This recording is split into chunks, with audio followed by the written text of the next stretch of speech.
Bigyan na namin yung receipt sa loob. Tumawag siya kanina umaga kasi kay Mamu. Pero hindi sila nagbibigay ng result over the phone. So pupunta ka talaga dito, ibibigay mo yung receipt. And then, the waiting game begins. So this is the before phases. Okay. Ito na ang mga visa. Let's wait for the app. Na-approve kaya? Hi guys! Welcome to another episode of Chase Sanity! And for today's episode, pag-uusapan natin ang mga requirements, tips and tricks at kung ano man based on my experience sa pag-apply ng Japan visa. Ayan, gusto niyo ba yung aking scarf? Autumn na kasi.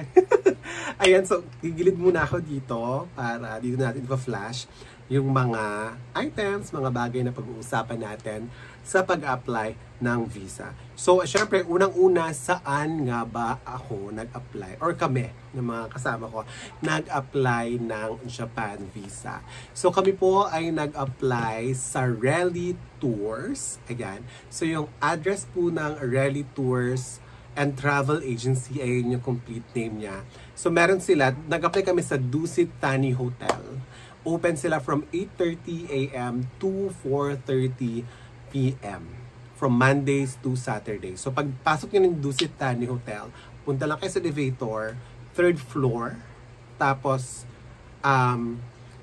kanan or kaliwa, depende kung nasan yung elevator. Pero yung kabila naman kasi wala naman kasi siyang side. Basta isang side lang yun and then maghiwalay sa dalawa yung hallway. Sa kanan muna kayo kung first time or first punta nyo for application sa kanan kasi doon yung parang meron i-review nila yung mga requirements nyo. So titinan nila kung kumpleto kayo ng requirements, tama ba yung mga nilagay nyo and all that, or kailangan yung bumalik, kulang and what not. Pero dahil nandito na tong video na to, I'll make sure na kumpleto lahat ng requirements nyo pagdating nyo doon. So doon muna sa kanan and then kung okay na binigyan na kayo ng go signal nung officer, punta na kayo sa kaliwa. Nandun na talaga yung agency kung saan nyo ipapasa at magbabayad. Magkano? Unang tanong, magkano ang visa application for Japan sa Dusit Thani? So, nung nag-apply kami, itong October 31, 2023, ang single entry po ay 950 pesos. Ang multiple entry Japan visa ay 1,450. Kapag hindi na-approve ang multiple entry ng Japan visa nyo, mana-downgrade kayo sa single entry lang. Tapos, i-refund ng Rally Tours yung 500 pesos nyo. Kasi 950 lang yung, 950 lang yung single entry. Kasi nga ang na-approve lang sa inyo ay single entry. Ayan siya. Yun yung mga prices. Now, let's go to our checklist ng mga requirements for Japan visa. Siyempre, number 1 sa ating list ay ang passport. Ayan. Passport, photo, yan yung picture. Pag pumunta naman kayo sa mga Photoshop, ano ba itong sa mga ganun? Basta yung mga papicturan. Pag sinabi nyo naman na Japan visa, alam na nila yung size and all that. So, sabihin nyo lang, for Japan visa po, ganon. So, photo, COE, Certificate of Employment. Kung kayo ay employed, syempre. Kung hindi kayo employed, wala kayong COE. Next is itinerary. Ayan. So, kailangan natin ng, hindi itinerary pa. ITR. BIRITR. Ayan. So, pwede kayong mag-ask sa company nyo ng ITR and all that. Next is our bank certificate, bank statement 3 months with ADB. So, nung pumunta ako sa bank ko, nagsabi lang ako ng bank certificate for Japan Embassy with ADB. Pero alam ko may average daily balance na talaga yung mga bank certificates. Yung bank statements, ang dami. Yung bank statement, parang hindi na ako nag-request. Ano lang talaga siya, yung bank certificate addressed to Japan visa. Japan Embassy. You can say that dun sa teller. Sabihin nyo lang, bank certificate po with ADB for Japan Embassy. Yun. So, ilalagay na nila. Alam na rin nila yon kung ano ilalagay doon. Tapos, PSA birth certificate. Guys, tignan nyo yung mga PSA nyo. Dapat within 1 year siya na order.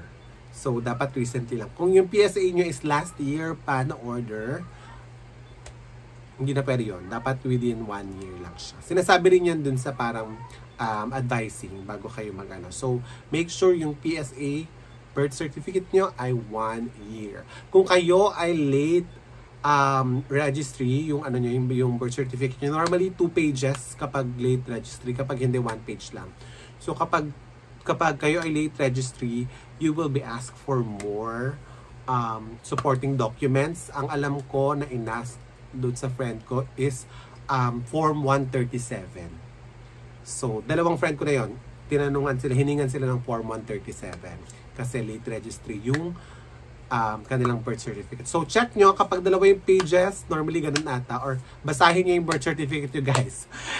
Or itanong nyo sa magulang nyo kung late registry kayo kasi ang hirap na nandun ka na tapos late registry ka, wala yung Form 137 mo. So, kung late registry ka, ihanda nyo na yung Form 137 yun. Next natin ay ang itinerary. So, ito ang isang example ng ating itinerary. So, ayan lang, yung days lang, tapos yung time, nandyan din yung time, day, time, tapos yung mga pupuntahan nyo, ilagay nyo lang dyan. Kahit hindi masyadong detalyado, basta may place, ganyan. Katulad sa amin, yung dinner namin, nakalagay lang, dinner at any nearby restaurant. Kasi ang hirap mag-isip, alam mo yun, saan nga ba kami mag-dinner, ganyan. So, pumasa naman siya. Tsaka, tapos yung contact number and yung address is yung hotel. So, kung saan kayo nakastay during nung duration or dates na nilagay nyo dyan, yun yung ilalagay nyo sa contact and dun sa address. So, contact ng hotel at saka address ng hotel. Ngayon, may question doon sa hotel. Kailangan daw ba confirmed na yung hotel? So, sabi dun sa hindi naman nila ina-advise na mag-book na. So, kung ano lang yung pinipeg yun na hotel na gusto nyong puntahan or i-book, kahit hindi pa talaga kayo nakabook doon, carry lang. Hindi siya kailangan. Hindi siya kailangan na nakabook. Basta maglagay lang kayo dyan nung hotel na pagsistayan nyo. Kahit di pa nakabook. Okay? Ayun. So, ayan yung itinerary natin. Make sure lang na detailed, tama, walang mga parang time travel. Yan. So, yung date sunod-sunod, yung time sunod-sunod, tapos siguro reasonable din kung yung mga lugar na pupuntahan nyo ay talagang, alam mo yun, magkakalapit or baka may biglang, ay ba't tumalon? Parang within 30 minutes, hindi naman, posible na makapunta sila from this tourist spot to another. So, i-take in consideration rin yung lugar, yung pagkakasunod-sunod ng mga pupuntahan nyo. Ang sabi nila, ito sabi-sabi lang ng mga naglalabas sa batis is that wag nyo daw muna ilalagay kung pupunta kayo. I don't know kung totoo ha, narinig ko lang to and I'm just saying this. Bahala kayo kung ipa-follow nyo o hindi. Kapag pupunta na kayo ng mga amusement park, parang Disneyland or Legoland sa Nagoya, yung mga ganun-ganon, or Universal Studios, wag nyo daw muna ilagay, sabi, sa itinerary. Kasi baka hanapan daw kayo ng mas mataas na ADB or average daily balance dun sa bank certificate nyo. Yun ay sabi-sabi po lamang, baka may mga naglagay, tapos hindi naman, alam mo yon, hindi naman sila na-approve din, yung mga ganon-ganon. So, nasa sa inyo na kung susundin nyo yun or hindi. Pero again, ayun ang sabi-sabi ng mga naglalabas sa batis. Walang masama kung susundin, wala rin masama kung hindi. So, it's up to you. So, yun yung itinerary natin. Next natin is, ihuli natin yung application form. Authorization PSA. So, ilalagay ko yung link nung Rally Tour sa yung listahan nila ng mga files na to na i-download nyo, tapos sasagutan. Yan, dyan sa baba. So, isa doon ay Authorization PSA. So, ito, lang to, ilalagay mo lang yung date, actually, yun lang, yung date ng application nyo, kung kailan kayo nag-apply, tapos pangalan mo. Ayun lang. This is to authorize, yun nga, yung Japan Embassy to check and verify your PSA. Ayun siya. So, kailangan din siya. Isa din siya sa mga, sa mga application, requirements for Japan visa. Now, let's go to the application form. Ito na. Marami tayo i-chika dito. Handa na ba kayo? Makinig ha. Take down notes. May quiz mamaya. Charot. So, of course, very ano na yan. Very easy na. Guys, ano nga pala to ha? Type to. Lahat ng inano natin type. Printed siya. Yun yung advice. Huwag nyong susulatan yung form. Okay? So, i-edit nyo siya sa Edge. Sa Microsoft Edge. Kasi PDF file to. Or kung meron kay Adobe. Basta kailangan type siya lahat. Ang tanging wet ink lang or sulat lang dito ay yung signature. So, huwag nyo kakalimutan yung signature, okay? Itinerary, huwag nyo kakalimutan pirmahan yung itinerary. Itinerary, sorry. Ba't ba ako itinerary? Itinerary sa ITR. ITR, or yung income tax return natin, kailangan yung pirmahan yung sa may baba. Dalawa, yung sa pangalan nyo. Kasi ako nakalimutan ko. So, dun sa advising, kaya nga may advising para i-check lahat. So, ayun.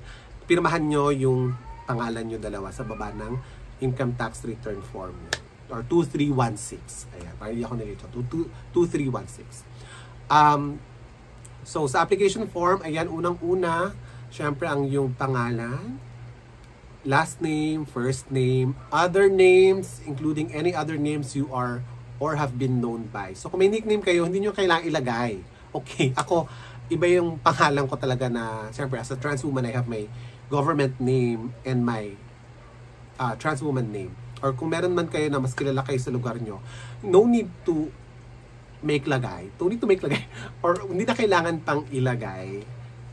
In-NA ko yung sa akin. Kasi baka hanapan pa kayo ng mga supporting documents. Alam mo yun? Kilala ka rin naman sa government name mo. So, kaya rin na yun. Date of birth. Ayan, alam niyo na yung mga, ano na yan, yung mga normalan na mga madali na intindihin niyang mga yan. So, yung ID number issued by government. So, UMID yung nilagay ko dyan. Tapos yung number sa UMID. Tapos ito, passport type. Importante ito guys ha. Kailangan tama yung ilalagay nyo. So, nauna kasi yung box before yung kung ano man yung ano, diba, yung type. So, yung pangatlong box yung eekisan nyo. Ibig sabihin, ordinary. Tayo ay meron lamang ordinary unless you are official or diplomatic, you're holding a diplomatic or official passport, then lagay niya. But for mga normal na mamamayan na katulad namin, ordinary po tayo, yung i-ex natin siya. And then, syempre yung passport, ganyan, date of issue, ganyan. Huwag kayong mag-iiwan ng blank, guys. Isa rin itong very important. Huwag kayong mag-iiwan ng blank. Kung wala kayong sagot or hindi siya talaga applicable, put NA. NA lang. Basta kailangan walang blank na tanong or field dito sa application natin. Okay? Alright. Ang next natin, ito, intended length of stay in Japan. So, katulad namin, Sunday to Saturday kami. So, bibilangan natin siya. Sunday, Monday, Tuesday, Wednesday, Thursday. Ano ba nangyayari, Jay Sanity? Basta 8 days kami dapat. Sunday, Monday, Tuesday, Wednesday, Thursday, Friday, Saturday. 7 days pala, sorry. 7 days kami dapat. Ang sabi, hindi mo i-include yung date of arrival mo sa count ng days. Again, hindi mo i-include yung date of arrival mo sa count of days. So, kung katulad kayo namin na darating yung Sunday, mag-uumpisa ang count of days mo ng the next day. Monday, Tuesday, Wednesday, Thursday, Friday, Saturday. So, 6 days lang ang length of stay natin.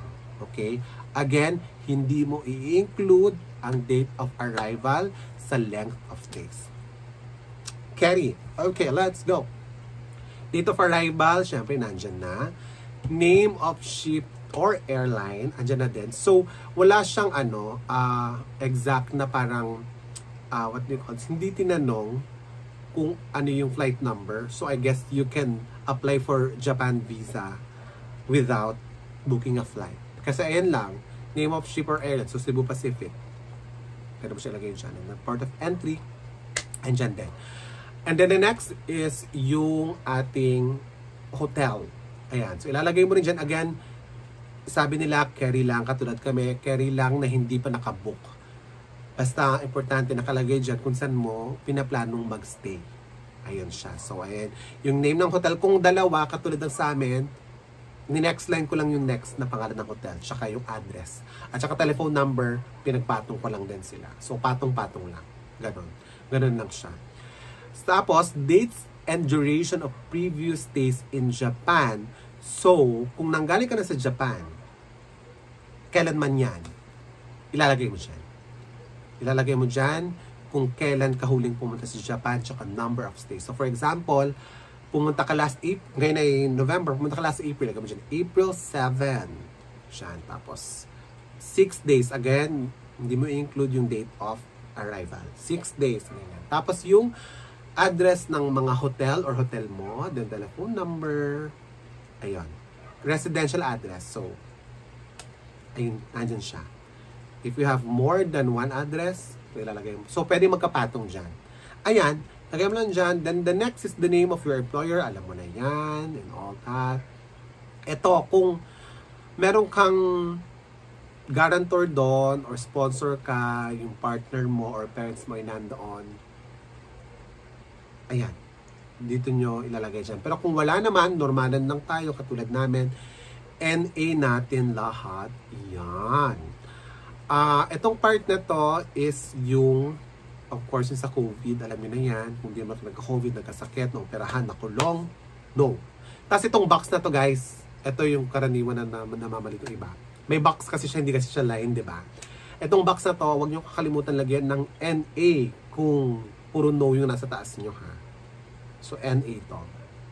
And then, date of application, tapos, ito yung nag-iisang wet ink dito, yung signature of applicant. Ayan. Ayan. Ayan yung ating application form. So, i-print nyo lang sila. Wala naman required. Wala akong naalalang required na size ng paper. Pero yon, ayan. Tapos yung sa picture, guys, dun ididikit. Kayo magdidikit mismo doon sa advising. Hindi sila daw pwede magdikit. So, ibibigay nila sa iyo ng may glue na, tapos ikaw yung magdidikit sa mismo form mo. Ayan. So, ayun. Ayan na, guys, ang mga requirements natin. Nabuo na natin lahat ng requirements. Ngayon, let's find out kung anong nangyari sa aming Japan visa application. Let's go!